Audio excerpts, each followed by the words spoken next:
आपको गूगल पर टाइप करना है एमसीए। ये मिनिस्ट्री ऑफ कॉर्पोरेट की ऑफिशियल वेबसाइट है, इसी के थ्रू आपको फाइल करना है, किसी भी फेक वेबसाइट के थ्रू नहीं जाना है। यहाँ पर आपको क्लिक करना है साइन इन पर। देखिए ध्यान से कर्सर यहाँ पर चल रहा है। उसके बाद अगर आपके पास यूजर आईडी नहीं है तो आपको रजिस्टर करना है एज ए बिजनेस यूजर। यहाँ पर एक ऑप्शन आएगा रजिस्टर यूजर का। इसके लिए मैंने एक ऑलरेडी वीडियो अपलोड की हुई है चैनल पर। तो जब आप रजिस्टर करेंगे तो बिजनेस यूजर रजिस्टर कर लीजिएगा। तो जो ईमेल आईडी है वही आपकी लॉगिन आईडी बनेगी और जो पासवर्ड है वो आपको ईमेल पर शेयर किया जाएगा, बट वो एक टाइम पीरियड के बाद एक्सपायर हो जाएगा, तो आप नया बना लीजिएगा। ये प्रोसेस बिल्कुल सेम है। अब मैं यहाँ पर लॉगिन कर लेता हूँ। लॉगिन के बाद आपको डायरेक्ट लेकर चलता हूँ फॉर्म पे। 2 मिनट से ज्यादा का इसमें प्रोसेस नहीं लगने वाला है। और ये जैसे ही आप अपलोड करेंगे पेमेंट होगी। इसमें पेमेंट जो है वो आपकी ऑथराइज कैपिटल के बेस पर होगी। मिनिमम एक फीस लगती है।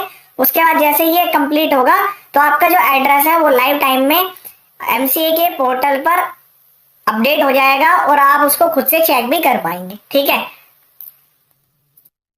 लॉगिन करने के बाद आपके सामने विंडोज टाइप की होगी। ध्यान दीजिएगा, एमसीए के न्यू पोर्टल का मतलब है V3 वर्जन। जो पोर्टल है वो एमसीए की वेबसाइट पहले भी आई थी www.mca.gov.in, बट ये वर्जन 3 है। तो न्यू वर्जन पे अवेलेबल होगा। कंपनी फाइलिंग में आपको यहाँ पर ऑप्शन मिलेगा। जब आप इसको ड्रैग करेंगे तो यहाँ पर एमसीए सर्विस में कंपनी फाइलिंग के अंडर में आपको यहाँ पर काफी सारे अलग अलग अदर फॉर्म्स यहाँ पर दिखाई देंगे। ठीक है, तो इसी में से ही हमें फॉर्म सेलेक्ट करने हैं। सारे फॉर्म्स यहाँ पर अवेलेबल है। मैं लाइन बाय लाइन सबकी वीडियो प्रोवाइड करूंगा। आज हम बात कर रहे हैं चेंज सर्विस की। तो चेंज सर्विस में आपको एक फॉर्म मिलेगा यहाँ पर INC 22 notice of situation of office of the company. यह है INC 22। फिर ध्यान से देख लीजिए, मैं दोबारा से आपको दिखा देता हूँ। एमसीए सर्विस में, कंपनी फाइलिंग में, चेंज सर्विस में INC 22। ये सारे के सारे फॉर्म यहाँ पर माइग्रेट होकर आ गए हैं। अब पीडीएफ फॉर्म अपलोड नहीं होगा, यहीं से ही हमें फॉर्म भरना है। उसके बाद पीडीएफ जनरेट करनी है, डिजिटल सिग्नेचर लगाकर उसको अपलोड करना है। अब मैं यहाँ पर सीन नंबर लिख दूंगा। सीन नंबर लिखने के बाद आपका जो है यहाँ पर नेम आ जाएगा कंपनी का और पुराना एड्रेस आ जाएगा। आपको चेंज करना है एड्रेस। जो भी आपका चेंज है एड्रेस, उसके लिए अलग अलग 5 पॉइंट्स प्रोवाइड किए गए हैं। वो मैं पॉइंट्स यहाँ पर अभी आपको दिखाऊंगा। कुछ केस में जो है पहले फॉर्म फाइल करके MGT 14 आपको स्पेशल रेजोल्यूशन पास करके उसकी परमिशन लेनी होगी। वो भी जो फॉर्म है वो अप्रूवल बेस्ड फॉर्म है। तो मैं अलग अलग प्रोसेस में आपको बताऊंगा कि कब किसकी रिक्वायरमेंट आपको यहाँ पर पड़ने वाली है। सबसे पहले मैं यहाँ पर सीन नंबर कॉपी कर लेता हूँ, तभी ये फॉर्म आगे एक्टिव होगा। अब ध्यान से देखिएगा, यहाँ पर अलग अलग जो है पॉइंट्स आपको यहाँ पर दिखाई देंगे। तो 5 पॉइंट्स है। 5 पॉइंट्स के अंडर में 2 सब पॉइंट है। पहला पॉइंट जो है वो तो वेरिफिकेशन का है। तो सेम हो गया कि जब आप नई कंपनी बना रहे हैं तो इनकॉर्पोरेशन के टाइम पर आपने एड्रेस नहीं दिया, अब आप एड्रेस देकर उसको रजिस्टर करा रहे हैं कि इस पर्टिकुलर एड्रेस पर आपकी कंपनी रजिस्टर्ड है। ये ध्यान रखिएगा, नए इनकॉर्पोरेशन प्रोसेस में जब आपने एड्रेस अपडेट करना है तो उसकी टाइम लिमिट जो है वो 15 डेज है। बाकी जब अदर चेंजेस होंगे तो अगर आपने 15 डेज के अंदर, 30 डेज के अंदर नहीं किया तो मल्टीपल्स होकर जो है वो लेट फीस भी यहाँ पर आएगी। जो चालान है उसकी वैल्यू आपकी इंक्रीज होती जाएगी, वो ऑथराइज्ड कैपिटल के बेस पर ही होगा। अब यहाँ पर देखिए 2 फॉर्म, ये 2 पॉइंट सेम है, फिर बीच वाला एक अलग पॉइंट है, फिर उसके अलावा सेपरेट पॉइंट है। तो पहले क्या है, change with in the local limits of city, town और विलेज। फिर है चेंज आउटसाइड, यहाँ विद इन है, यहाँ आउटसाइड है। तो जहां पर जो स्टेट है वो सेम आ रहा है, बट जो लोकल सिटी, टाउन या विलेज के अंडर में आप कर रहे हैं तो ये दूसरे वाला पॉइंट लेना है, नहीं तो फिर तीसरे वाला पॉइंट लेना है। आप चेंज कर रहे हैं आरओसी में with in the same state. कुछ पर्टिकुलर स्टेट ऐसे हैं जहां पर एक से ज्यादा आरओसी अवेलेबल है, रजिस्ट्रार ऑफ कंपनीज। तो उस केस में ये वाला ऑप्शन लेना है। नीचे वाला ऑप्शन कब लेना है, जब आप चेंज कर रहे हैं स्टेट में with in the जुडिक्शन of existing ROC. जैसे अगर हम बात करें तो दिल्ली और हरियाणा के लिए same registrar of companies work करते हैं। तो अगर आपको एड्रेस दिल्ली और हरियाणा के बीच में चेंज करना है तो आपको ये वाला ऑप्शन लेना है कि आरओसी तो उनके सेम है बट स्टेट दोनों अलग अलग है। मैंने केवल एक एग्जांपल दिया है। इस टाइप से कुछ स्टेट्स का कॉम्बिनेशन ऐसा है, वहां पर सिंगल आरओसी के अंडर में 2 स्टेट है, 3 स्टेट है। और कुछ केस में क्या है कि एक ही स्टेट में 2 अलग अलग आरओसी है। दूसरा क्या पॉइंट आ रहा है, change in state outside the जुडिक्शन of existing ROC. तो इसमें स्टेट भी चेंज हो रहा है और आरओसी भी। फॉर एग्जांपल जैसे आप दिल्ली से चेंज करके यूपी में एड्रेस लेके जा रहे हैं तो फिर ये वाला ऑप्शन आपको लेना है।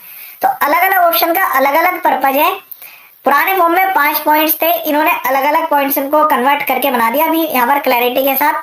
तो अब जब आप ये वाला पहले वाला ऑप्शन अगर आप सेलेक्ट करते हैं तो देखिए फॉर्म में चेंज आता है ऑटोमेटिकली।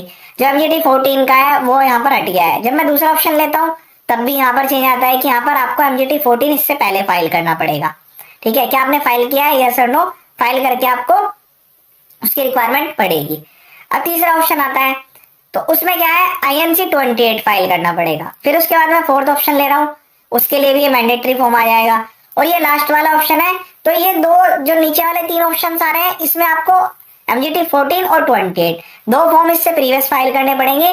इसके लिए रिजोल्यूशन और इसके प्रोविजन आपको जब मैं फॉर्म 14 और INC 28 बताऊंगा तब वीडियो में जाकर चेक करने पड़ेंगे।